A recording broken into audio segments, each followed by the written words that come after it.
Ta sa itong text this morning, mga isun, Matthew chapter 4, verses 1 to 11. This is God's word for us today, brothers and sisters. Then Jesus was led up by the Spirit into the wilderness to be tempted by the devil. And after fasting 40 days and 40 nights, he was hungry. And the tempter came and said to him, "If you are the Son of God, command these stones to become loaves of bread." But he answered, "It is written, man shall not live by bread alone, but by every word that comes from the mouth of God." Then the devil took him to the holy city and set him on the pinnacle of the temple and said to him, "If you are the Son of God, throw yourself down, for it is written, He will command His angels concerning you, and on their hands they will bear you up, lest you strike your foot against a stone." Jesus said to him again, "It is written, you shall not put the Lord your God to the test." Again the devil took him to a very high mountain and showed him all the kingdoms of the world and their glory. And he said to him, "All this I will give you, if you will fall down and worship me." Then Jesus said to him, "Begone, Satan, for it is written, you shall worship the Lord your God, and Him only shall you serve." Then the devil left him, and behold, an angel or angels came and were ministering to him. The reading of the Holy Word of God. Ako ning giuluhan ang sermon this morning as Christ, our true and better Adam. And although we will learn a lot, mga igsoon, aning a text sa scripture, kaning Matthew chapter 4, verse 1 to 11, we will learn a lot ani from Christ's temptation. For example, on how we are to respond to the temptations, mga igsoon. But what I want us to consider this morning, aning atong text, is the significance of this narrative in God's redemptive plan. Unsay significance ani mga igsoon sa redemptive plan sa Ginoo, mga igsoon. This is not just merely or simply about the temptation of Jesus Christ as a private person, but a public person that is as a representative of His people. Dili lang sad ni siya simple nga kanang gitawag nga temptation ni Christ, because si Christ, all throughout His life, He was tempted by Satan. In fact, ang atong text nag-end diha, mga igsoon, that the devil left him. But ang other gospel writer, for example, si Luke, iyang gidugangan dito in an opportune time. In other words, si Satan, dili lang nimo ang time nga si Satan iyang gi-tempt si Christ. Even ay time nga si Jesus nagingon siya kang Peter, after Peter confessed that Jesus is the Christ, and then si Jesus spoke about his being handed over to the Pharisees, di ba, sa mga unbelievers, to the Romans, that he will be executed, he will be killed. Si Peter nagpugong kan Jesus, and si Jesus nabalaan niya nga it was not Peter but it was Satan na nagpugong sa iya to do the will of God, because Satan continues to tempt Christ not to obey the will of God, so that mo fail siya sa iyang being not only a representative but a savior sa iyang people. And so dili lang ni simple temptation ni Christ, mga igsoon, as a private person, because again he was tempted continually until sa iyang death, mga igsoon. And so kini si Jesus, iyang temptation is not a private person but a public person as a representative of his people. As Adam, the first representative of the human race, was tempted but failed, so Christ too, as the second Adam, must now be tempted, in order that his victory over temptation and over the tempter, he may, for all whom he represents, undo the results of Adam's failure and therefore save his people. In other words, kaning parts sa narrative or sa redemptive plan sa Ginoo, salvation sa katawan sa Ginoo, kaning Matthew chapter 4, verse 11, it is more than the temptation of Christ as a personal or yung person sa yung personal na temptation, but it has to do with Christ being the representative of His people, mga igsoon. So manotice nato karon atong tan-awon karon ang placement ani rather sa gospel ni Matthew, yan ang gibutang dinig sakto, and even by God's providence ang nahitabo, gibutang ni dinhi mismo sa Ginoo by His providential hand nga nag-guide sa fulfillment sa iyang plano through the life of the Lord Jesus Christ. Atong makita ani that indeed si Christ dinhi nagrepresent sa iyang people. This is Christ's probation. In other words, muna ang probation ni Christ as our representative. He is gitawag nga tested, as Adam was tested in the garden but failed, si Jesus po gitest po siya dinhi as our representative para nga ma-fulfill niya or mahimo siya mo qualify as our representative and so become our Savior, because our Savior, for Christ to be our Savior, He must be our representative. And for Him to be our representative, He must be sinless and He must pass the probation sa Ginoo ba? Sama sa pag-probe sa Ginoo kang Adam in the garden. Wala ta kabalo how many days from creation si Adam was in probation.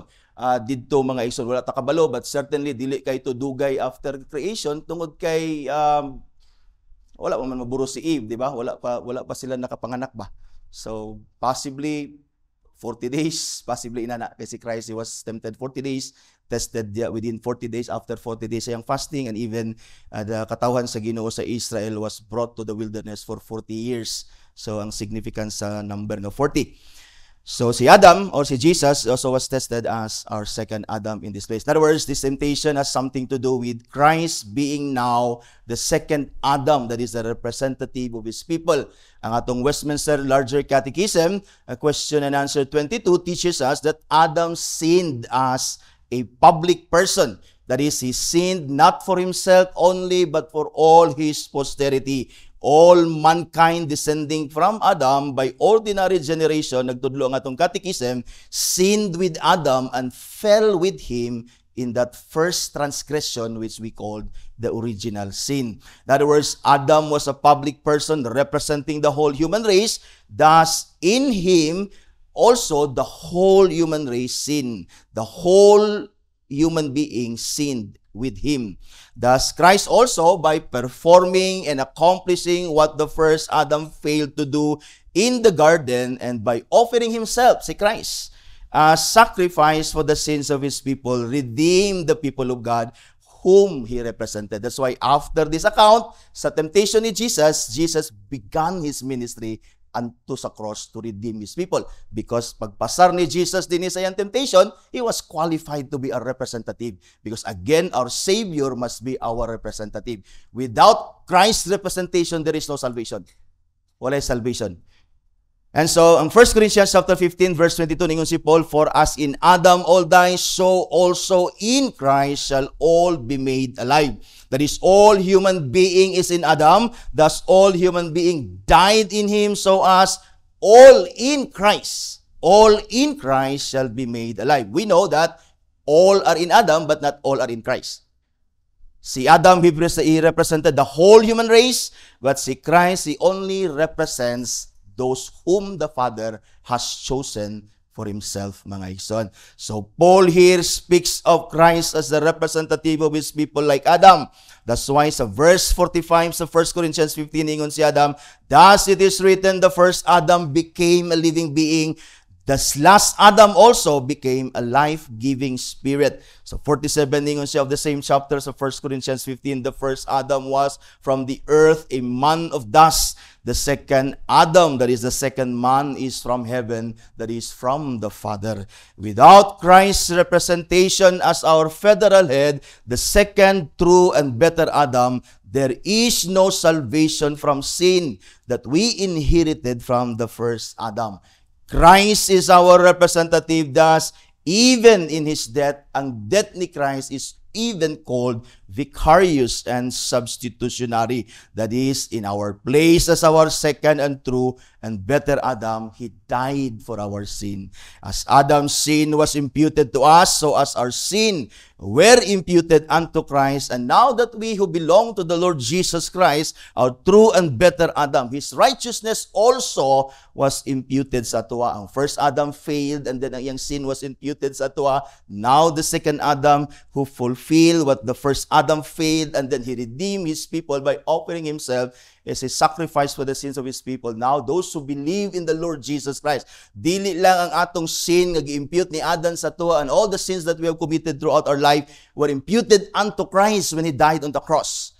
Also, si Christ po ang iyang righteousness nga nakuha ni Christ as being our representative, gi-obey ni Christ ang requirements sa law perfectly sa 33 years and a half niya nga life, iyan ang gi-fulfill. That's why na siya righteousness natay righteousness as in Christ as our representative by Him actively obeying all the requirements of the law on our behalf. And then dito sa cross, mga isuon, He paid the penalty of our sin. And therefore, those who come to Christ, dili lang ilang sin were imputed to Christ. All your sins, all our sins were in Christ, nailed on the cross. Now that we believe in Christ, also His perfect righteousness was imputed to us, given unto our account as if ato ng kaugalingon nga righteousness. That's why when God looks at us, mga ison, He looks at us as perfect as His Son, Jesus Christ. Because our righteousness is not our own. Our righteousness is the perfect righteousness of our Lord Jesus Christ. Without Christ's representation as our federal head, as a second and better Adam, there is no salvation, mga igsuon. Now, Adam and Israel prefigured Christ as the true Adam. Si Adam dito sa garden, nag-prefigure to ni Christ. And also the Israel, also ang Israel prefigures the second Adam who is the Lord Jesus Christ. And both the first and Israel as the second Adam, representation ni Christ or a symbol ni Christ or prefigure ni Christ also spoke. God referring to Israel spoke through Hosea. Sa Hosea chapter 6 verse 7 saying like Adam, that is referring to Israel transgressed the covenant. There they dealt faithlessly with me. Thus, it is notable also din sa Matthew, while si Matthew writing the gospel to the Jews, mga igsoon, presents Christ not only as the Messiah, promised by God in the Old Testament, but also present Christ as the true and better Adam who came to fulfill what Israel as the second Adam failed, and even the first Adam in the garden failed to accomplish, that is to represent God's people. So si Adam, first Adam na fail, and then natin second Adam si Christ. And even ang Israel, ang history sa Israel, nag-prefigure to sa second Adam which is Christ. But even kaning second Adam nga Israel, ni fail sila, and then natay true and better Adam in Jesus Christ, our Lord, mga igsoon. Brothers and sisters in Christ, we have the true and better Adam. That is our true representative who fulfilled what the first Adam failed, mga igsoon, to do, plunging us all into sin and misery. Christ did not only fulfill, but also reverse as well the result of Adam's failure. In Christ, the result and the effect of sin was reversed. Instead of that in Adam, we have life in Christ Jesus, our true and better Adam. So let us consider our text with this in view, mga igsoon. That's in view of Christ as our representative. Muna yung reason nga nung naani din sa atong text o sa atong or sa gospel ni Matthew, mga igsoon. Then Jesus was led by the Spirit, verse 1, into the wilderness to be tempted by the devil. And after fasting 40 days and 40 nights, He was hungry. Naging unang atong text. This is a picture, of course, of a type of Christ, that is Israel, led by God to the wilderness to be tested. In other words, this is an allusion to Deuteronomy chapter 8, verse 2. Naging din ang Deuteronomy chapter 8, verse 2, and you shall remember the whole way that the Lord your God has led you these 40 years in the wilderness. Si Christ was led 40 days. That He might humble you, testing you to know what was in your heart, whether you would keep His commandments or not. You see, Israel was led by God Himself into the wilderness to humble them, to test them, whether they would obey His commandments or not. Jesus was led by the Spirit and to be tempted, though by the devil, as God's instrument, mga igsoon. But still, ang point din is to probe Christ, di ba? As a representative of His people. So whether you would keep His commandments or not, this is also the test kang Adam dito sa Garden of Eden. If you notice, di ba? Na yung Ginoo, thou shall not eat. Na command ang Ginoo, gitest si Adam dito as a representative, whether he will obey God's command or not. And we know that Adam did not obey God's command. But sad to say, wala niya gi-obey. Ang Israel usab, wala nila ma-obey ang command sa Ginoo, mga igsoon, dito sa wilderness. They failed us with Adam in the garden. They failed the test. And they therefore, even as Adam, failed to represent his people, mga igsoon. But verse 2 tells us that it was the Lord, again here, led to the wilderness to be tested. Sa verse 2, din sa Deuteronomy, it was God Himself who led Israel as his people to be tested again as a type of Christ, the second Adam. But also in Matthew, sa atong text mga igsoon na verse 1 sa atong gibasa, that Jesus, the true Israel and the true Adam, was also led by the Spirit in the wilderness for the same purpose. I-probe si Christ, i-test si Christ as our representative, as the same as with Adam in the Garden of Eden and Israel in the wilderness for 40 years.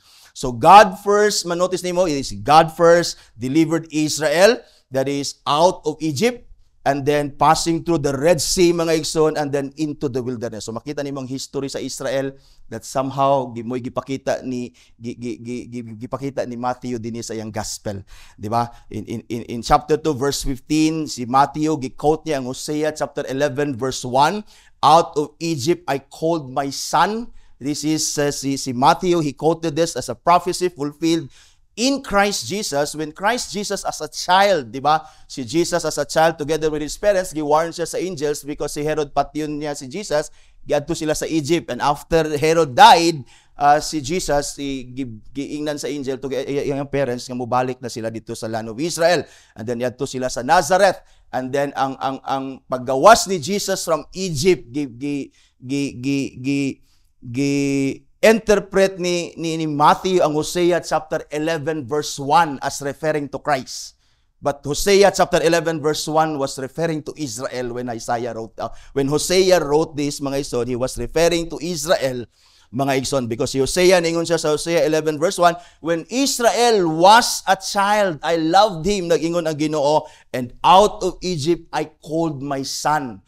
But here si Matthew, mga igsoon, sa chapter 2 verse 15, before Jesus' baptism, follow me, kay mao ni ang hulagway nga si Jesus, i-prove na ako nga si Jesus, ang testing ni Jesus was as a representative, the second Adam, which is typified sa life sa Israel, mga igsoon. So dito, ang Israel tuwa sila dito and deliver sila sa Ginoo. And si Christ po, he was sent dito sa gitawag og Egypt during the time of Herod. After Herod died, the angel commanded them to go back to Israel. Ang giadto sila sa Nazareth, and then gitawag na ni Matthew as gihulagway ni Matthew ang pagbalik ni Jesus ba as God calling his son out from Egypt. So iyang gi-interpret ang Hosea chapter 11 verse 1. It means nga si Jesus is indeed, or other Israel indeed typifies Christ as a representative. So mo nang point ni Matthew din. So Matthew interpreted this as referring to Christ and was fulfilled in Christ, that is from Egypt. And then from Egypt, Israel passed to the Red Sea. And then si Paul, mga igsoon, sa 1 Corinthians chapter 10 verse 2 speaks of this experience of Israel passing to the Red Sea, being baptized into Moses. And notice dayon in Matthew's gospel, after he narrated Christ as a child departed from Egypt, God calling his son, Christ Jesus, out from Egypt, mga igsoon, as fulfillment sa Hosea prophecy. Then after sa chapter 2, gisulti na ni Matthew sa iyang gospel. Then sa chapter 3 dayon, you notice, mga igsoon, nga si Matthew nagsulat siya mahitungod sa baptism ni Jesus. So makita niyo ang Egypt as nation, typifies Christ as the second Adam. They were called out of Egypt, delivered out of Egypt through the Red Sea. Ang Red Sea, gihulagway ni Paul sa 1 Corinthians chapter 10 as the baptism of Moses. And then si Christ, after he was called, din sa narration, sa gospel, after sa chapter 2, gitawag siya out of Egypt. Then sa chapter 3, si Christ ni agig baptism. Sa hulagway sa Israel, sa life sa Israel, out of Egypt called my son, and then through the Red Sea, baptism ni Jesus. And then you notice dayon, mga igsoon, that after the baptism of Christ, kanina dayong temptations niya sa wilderness. So after sa baptism ni Christ, manotice niyo ang narration or ang gospel, ang narrative, dinina dayon siya sa chapter 4, kaning atong text karon nga buntag, mga igsoon. So makita nimo nga ang Israel indeed nagtypify sa second Adam, which is Christ, but they failed.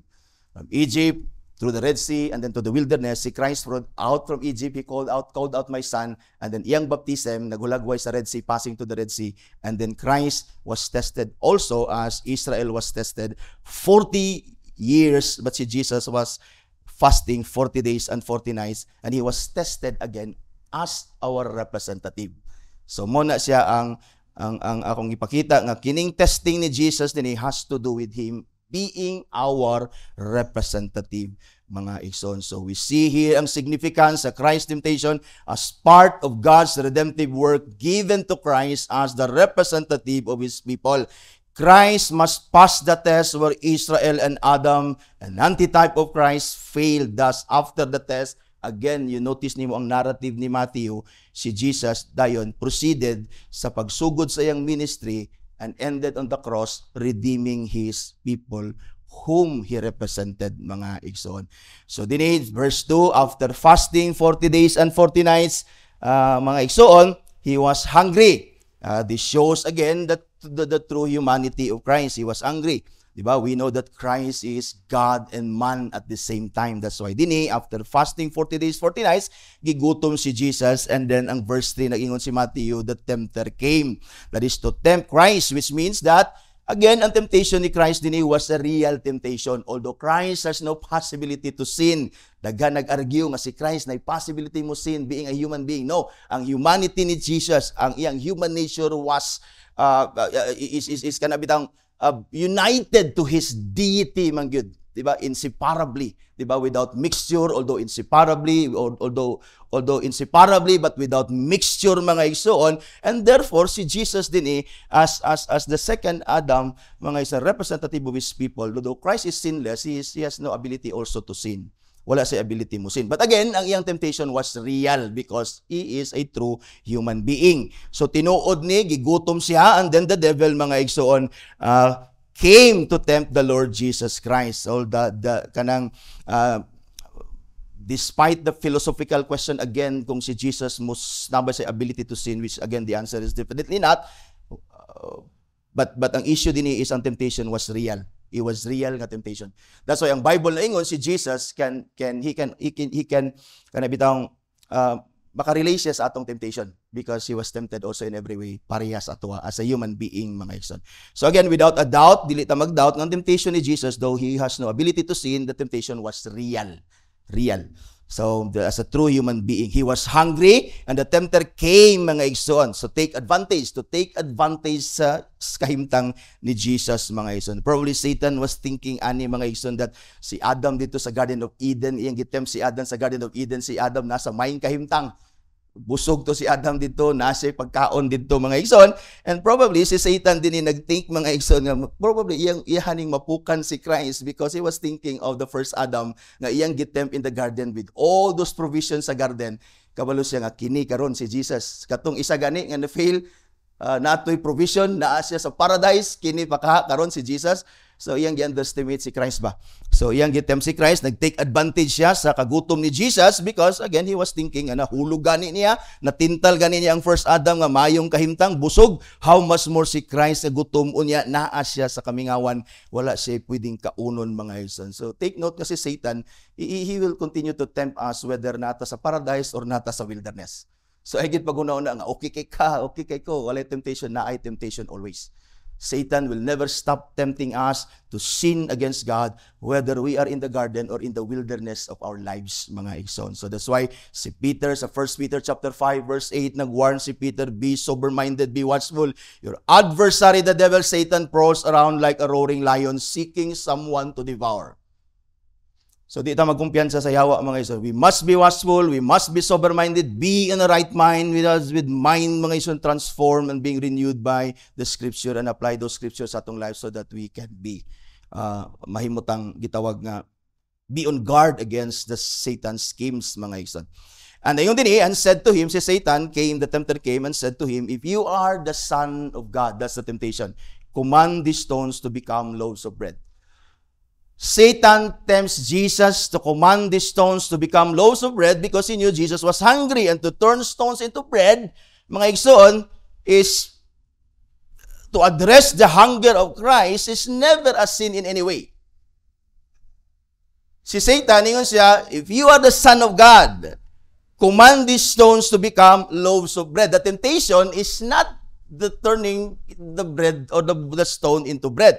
Because Christ as God who is able to turn stones into bread, and kung iyahan nang i-turn ang stones into bread, walay salaan na. Kung sa may salaan na, nagigutom, ang siya, o siya mangawat, and He is able also to turn stones into bread. And so, And in fact, God is never against ang atong pagpanginabuhi so that ang ma-provide ang atong physical nga bread so that we can live. Dili na siya against. Si Christ din He is not against. It is not sin to turn stones into bread, being able to do Him as God Himself nga ma-turn niya ang stones into bread. Even si Jesus, nagtudlo siya sa tua sa Lord's Prayer that the Lord will also provide our daily bread. But the temptation here has nothing to do with food. Take advantage lang ni Satan, although na ay similarity sa temptation ni Adam sa garden that concerns food. And then the food was good for the eyes. At din si Christ, He was hungry, mga igsoon, but the temptation has nothing to do with food. It has to do with Jesus as the Son of God. Chapter 3 ends with verse 17 with a voice from heaven, hearing the voice of heaven saying, "This is my Son with whom I am well pleased." So makita niyo ang chapter 17, last verse sa chapter 3, last verse 17, makita nato diya na voice na dunggan after the baptism of Christ. Kaya nag-ingon, "This is my Son in whom I am well pleased." Mo ni gigamit ni Satan. Perhaps si Satan, he was there sa baptism ni Christ and he heard the voice.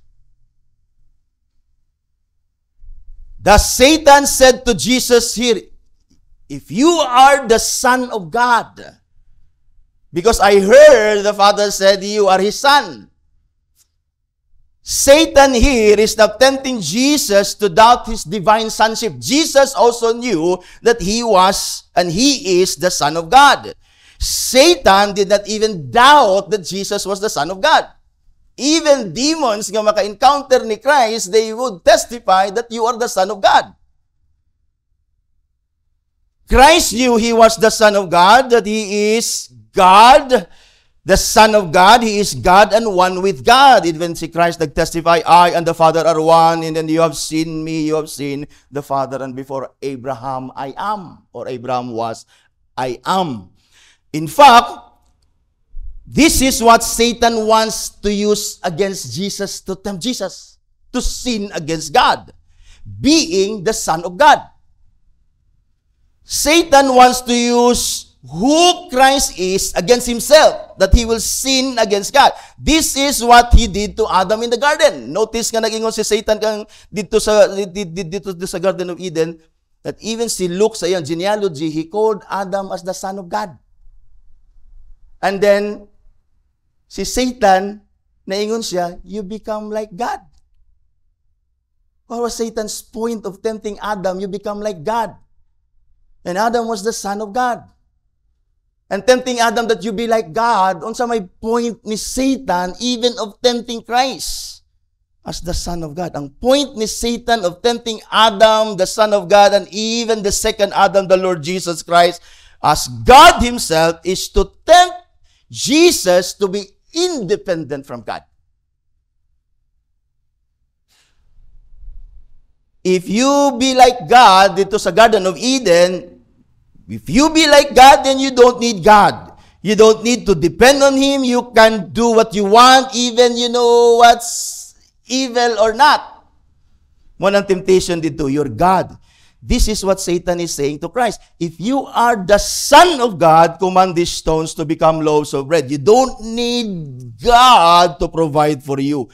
You can be independent from God because you're God. That's the temptation. We know that this is what Satan was tempting Jesus to do, to be independent from God, because aside from this, mga ison, aside from this is what he successfully tempted Satan to do. You be like God, you know good and evil. We can be certain that this is what Satan was after kang Christ based on the answer ni Christ. Masahe man God, we just focus on Satan's words.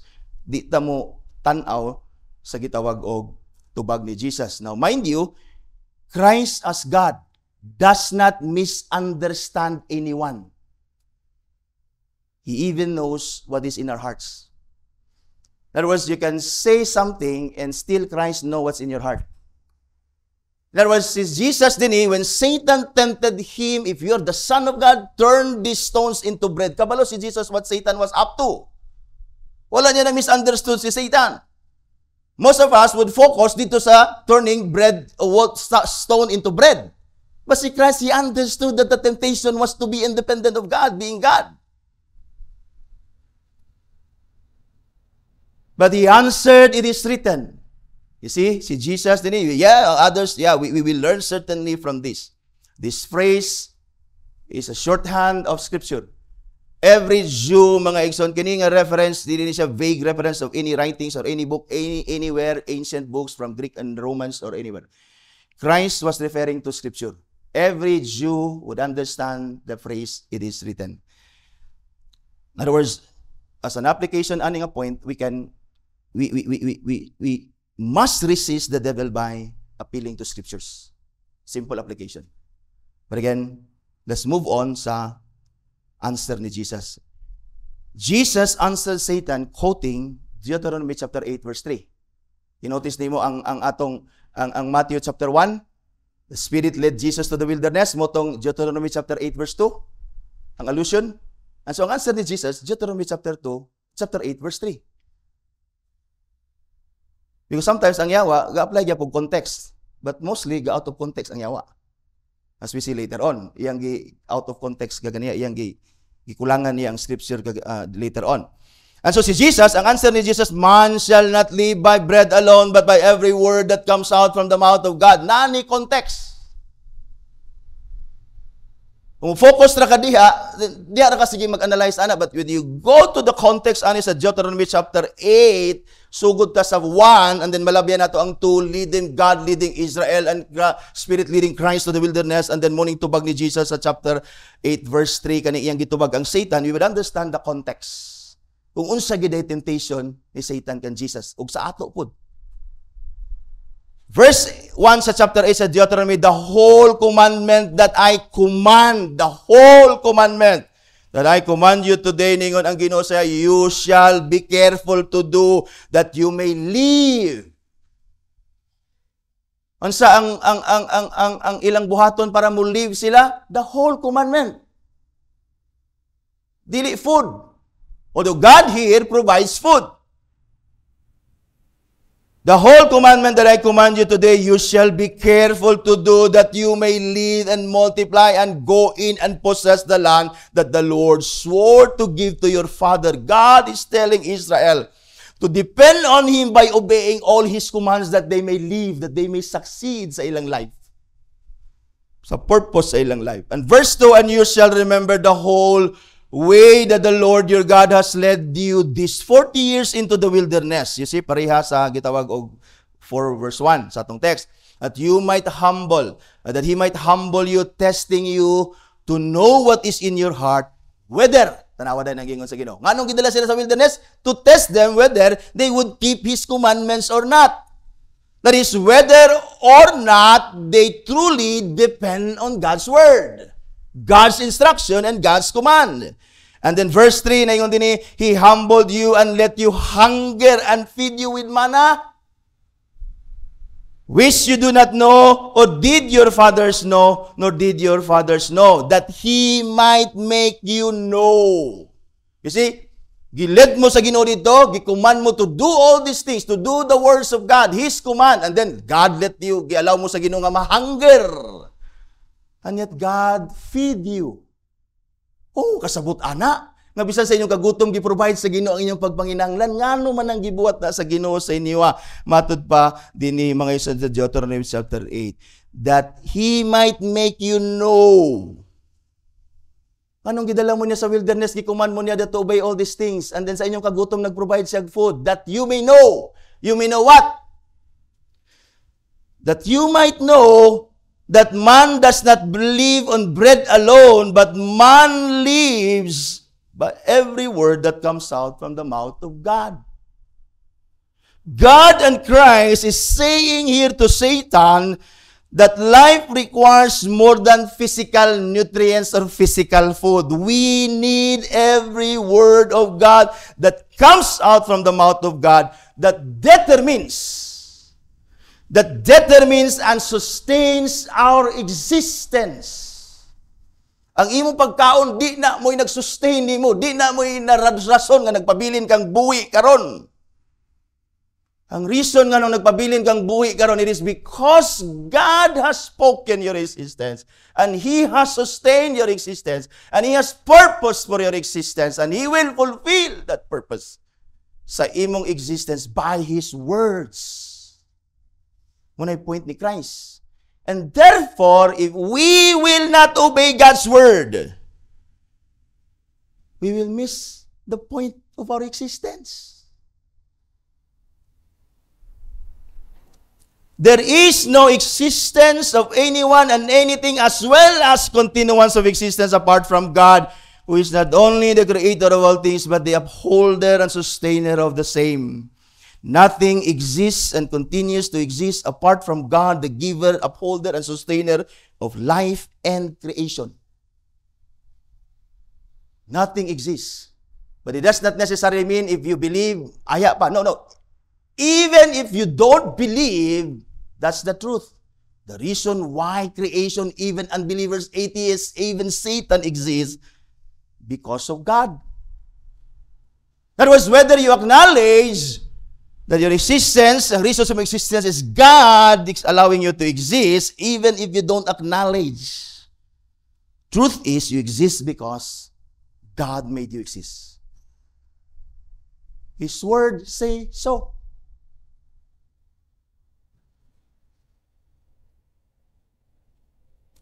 And so, that is what Satan wants Jesus and all of us to do, to be independent from God. But we know that there is no such thing as independent from God. No such thing. No such thing.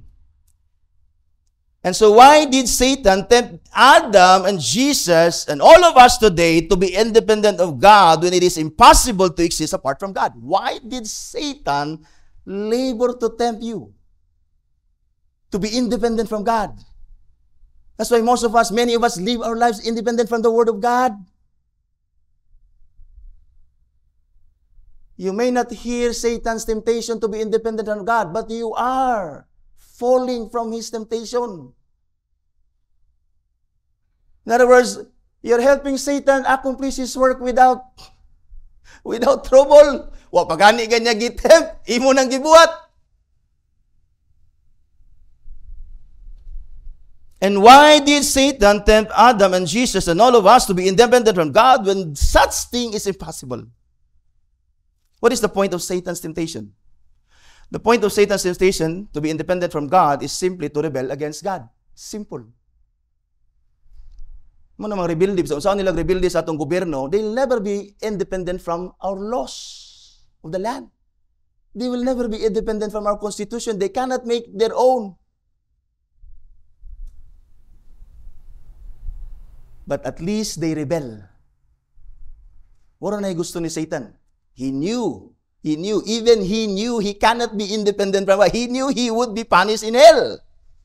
Because kabalo siya, dili siya pwede mo gawas. Dili siya pwede mahimong independent sa Ginoo. God must punish him. But at least he tempts us to go with him, to rebel against God.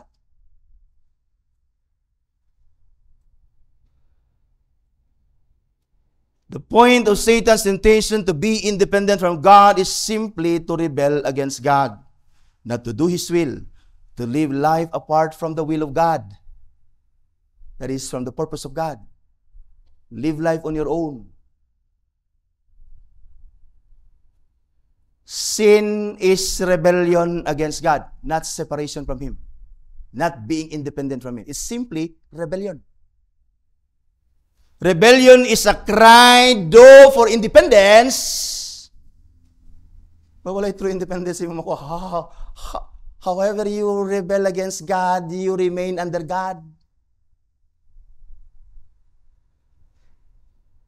Rebellion is a cry for independence. It is a cry for autonomy, to be your own law. Ako'y magbuot sa akong koglingon. Diba? Nana sa tuwa? Nana sa tuwa. When you don't live your life according to the will of God, wala lang ka nag-dishonor sa Ginoo, you are crying independence which is impossible. You're just rebelling against your Creator, even your Savior, if you are saved. This is what Adam did in the garden. Disobeyed the law of God to be independent from God. But the good news is, Christ, our true and better Adam, did not give in to this temptation. For he knew. Christ knew. Christ knew. I hope makasabot na kaani. Christ knew that man shall not live by bread alone, but by every word that comes out from the mouth of God. I hope mag-make sense na sa imo nga, man shall not live by bread alone. I hope nakuha nimong point ni Christ by the context. God is not against physical bread, but ang atong existence, purpose, fulfillment, guide sa atong life is the Word of God. And to disobey God's Word and to live apart from God's Word is ay tuo sa temptation ni Satan. It's not independence, it's just rebellion. Kaya kung ma-independent pa ta sa Ginoo, di na ta niya panisan, wala kay labot sa kuah. No. Giilan lang ta siya kay para maapil ta sa iyang rebellion nga mas silutan ta didto sa impierno mga Hesus. Man shall not live by bread alone, but by every word that comes out from the mouth of God. Because from the mouth of God comes not only our existence, but the reason of our existence, as well as the fulfillment of the reason of our existence, to glorify God and enjoy Him forever. It is through the Word of God nga ato nang maabot. To Christ, He can make stones into bread. He can. He's powerful. He can even make bread into stone. Pwede niya balyon. But He chose to depend on God's provision as His Father. And listen, and He cared more for His will, for His life, and His purpose. Si Christ, gutom, pwede niya buhaton. But He does not want to be independent from the Father. He can make stones into bread, but si Christ cared more for the will of the Father to be fulfilled in Him. He must be dependent from the Father. Inana ta dapat, we must be dependent from God. His Word. That's why si Jesus, sa John chapter 4, 32, 34, He said to them, I have food to eat that you do not know. That you do not know about. Ningon siya, ningon yung mga disciples, He said to one another, has anyone brought Him something to eat? Jesus said to them, my food is to do the will of Him who sent me and to accomplish His work. That's why sa John 16:17, si Jesus ningon siya, I glorify you on earth because I have having accomplished the work that you have gave me to do. A representative Christ, indeed, is a true and better Adam. Because the first Adam should have been dependent from God in the very first place. And that is what Christ is teaching us today. As our representative, as one whom He represents, He that represents us depended on God. There is no reason for us not to depend on God. Man shall not live on bread alone, but on every word that comes out from the mouth